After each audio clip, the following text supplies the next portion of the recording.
Hey everybody, it's Sean's Rants, and in this one we're going to talk about the wrong dog and the wrong owner. So one of the things we see happen the most often, or what comes through here, is we see good owners, smart owners, and then we see dogs that have been a bad fit for them, right? And one of the things I always try and convey to owners is that it doesn't necessarily mean they've been the worst owners in the world. Oftentimes, it's just a bad combination of a lack of information with the owner and the wrong dog, and then that meeting and coinciding, and then you can be off to the races. There's a lot of dogs you could get that you could make a lot of mistakes with. You could have a lot of latitude, a lot of affection, a lot of personal access, a lot of freedom, and have zero issues with them.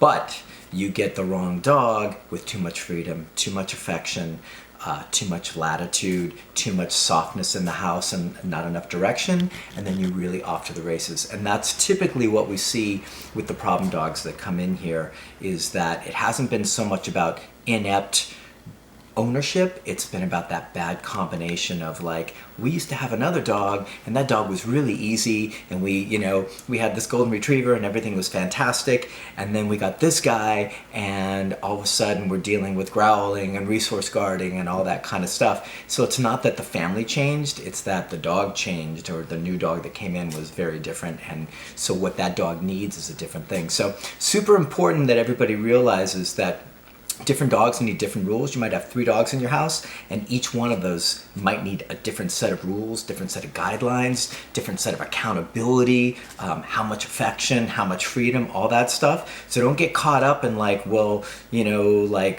Luke, which is a strange name for a dog. Luke is cool and he can be anywhere, and Frances, she's anxious and nervous if she's not given a lot of direction, and Louie is resource guarding if we're not like being careful with the toys and stuff like that. So I just want everybody to be super conscious of the dog you get has a lot to do with what you're allowed to get away with, and then what kind of challenges you might face. So it's not always on the owner, because you can have same owners with one kind of dog and have an easy time, and then you can have the same owners with another dog and have major problems and fallout. So just something to think about. Make sure that you're not too hard on yourself. If you find yourself struggling with the dog and you've had dogs all your life and everything's been peachy, you might just have that dog that requires something different from you, something more for that dog and you to be successful.